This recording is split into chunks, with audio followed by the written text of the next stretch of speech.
Hey everybody, welcome to a special episode of the Nerd Herders. My name is Nick. I'm Rich. And today is another one of our unboxings. Ooh. What are we unboxing this week? We are unboxing the Star Wars Smuggler's Bounty. It's the Funko blind box. Yep, based on the Star Wars property you might have heard of. Yeah. That's small little alive. That small indie series, Star Wars. Yeah, so we've done a lot of these Funko mystery box unboxings. We've done the Marvel ones, the DC ones. We did one Star Wars one, and then we both took a month off. We did two Star Wars ones, didn't we? We did both Resistance ones. Yes. Then we took the month off. Yes.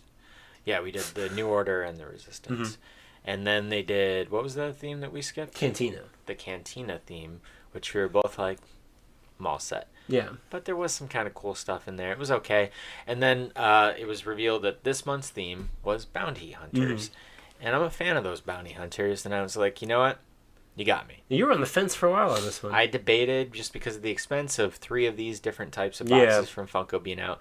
On top of, at a point, how many pops can you have? I've got a lot. But they got me.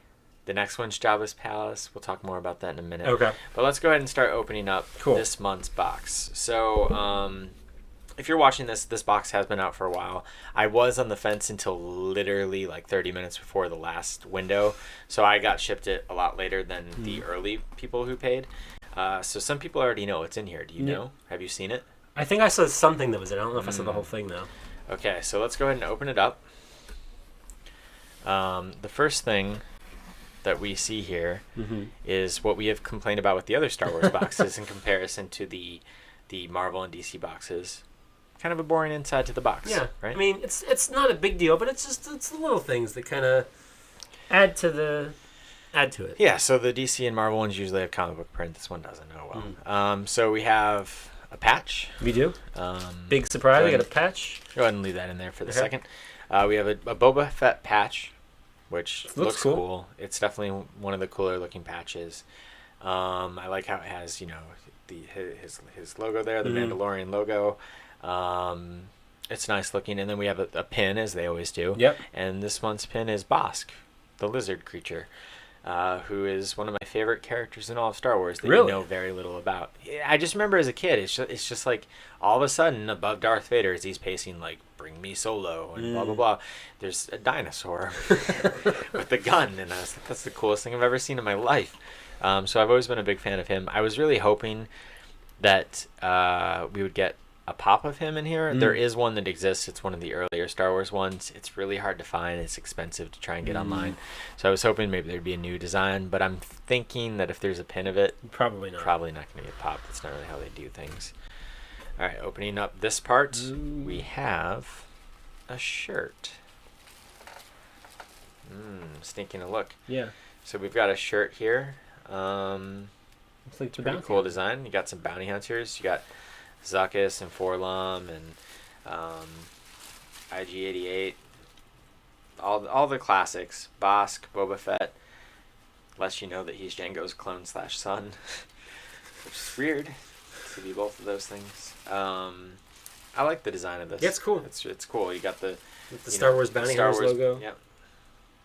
It's a cool shirt. That is a cool shirt. Look at him, dinosaur man. Got a gun. I like him. All right, let's see what else we have here. So, kind of a rarity for these boxes. We have 2 pops. We do. There's only been a couple with 2 pops. First one, we have IG-88, who is a robot bounty hunter. He's cool looking. I like him. I believe he's the cousin of BB-8. Cousin of BB-8. He's got 2 guns. That's pretty cool. I've always been a fan of him, too, from the Shadows of the Empire game, when you have to fight him in the junkyard. He's really hard to beat. He was, at least to me, when I was 6 or 7 or whatever. This is really cool. I like that one. And then we have the man himself. Everybody's favorite bounty hunter, Boba Fett. That pop is really cool. But it is a neat one.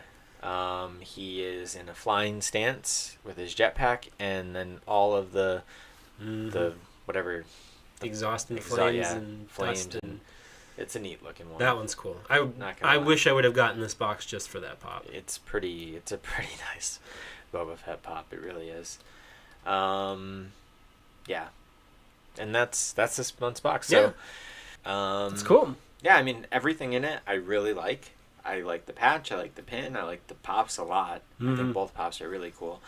And the shirt. I'm a big fan of the shirt design.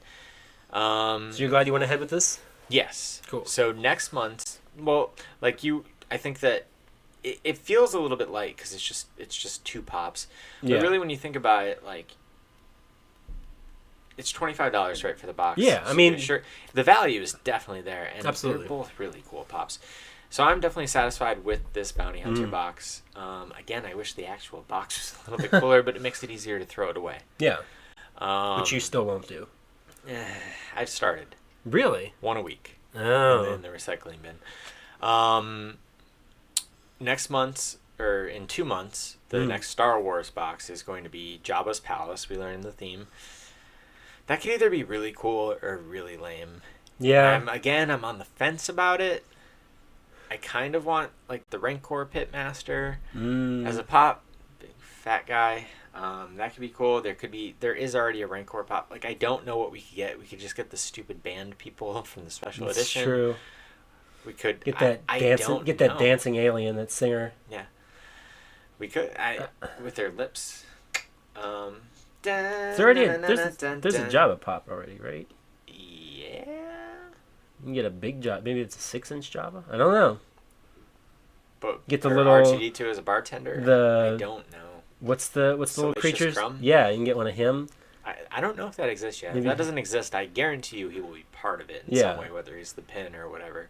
They can do a big Jabba and then do the little mini pop. I love Star Wars so much, and I keep waiting for them to do the new stuff again because it's been since that second box. But at the same time, I love classic Star Wars stuff so much too. I think I might just forget that I'm on the fence about it and just let it happen and be like, oh, did I mean to do that? That's what I think. See, what makes it weird for me at this point is to do like these older ones, which are all really cool, is we've gotten the pops of these before. Yeah, but I mean, like, IG-88 as an example does not exist. Boba Fett does exist, but that's a really cool Boba Fett pop. It is really cool looking, and the Boba Fett pop that exists was one of the earlier ones, so it is not necessarily as good looking. I wouldn't say. I was actually looking at them this past weekend at a convention, and in comparison, this is much cooler. Yeah, the pops have definitely increased in quality over time. But yeah, overall, it was pretty good. I don't know. So you're probably not. I'm on the fence. Probably not. I would imagine the one after that will go back. Because that'll be... July... That'll be September. So the box after that, which would be... December. No, November. November will be the Rogue One box. Yeah. But I don't know. We'll find out. I like this stuff. I think they did a good job. We'll be back with more unboxings. Of course, of the other Funko boxes. We're both getting the DC one. Probably. Suicide Squad, and then definitely getting the Marvel one, which is the Women of Power, which sounds really cool. So, yeah. So that's going to do it for this week's episode of the unboxing. Thanks for watching, and you can find us on Twitter. I'm Matt Stonks. I'm at Rich Belson. The channel's on Twitter at OABeer_official, and you can find us on Facebook at facebook.com/overbeer. Instagram, of course, over_a_beer, and we're on YouTube, youtube.com/overbeer, where... Next week, on Tuesday, we'll be doing our very first full-length beer review, as we are the Over Beer channel. And then that Friday, we will also be doing our very first Over a Beer podcast. So you can check that out there. It should be up through SoundCloud, but of course, through our other channels and Twitters and stuff that I just mentioned, we will be promoting the hell out of it. So you can check us out there. But that'll wrap things up for this unboxing. So until next time, drink up. And butter me up.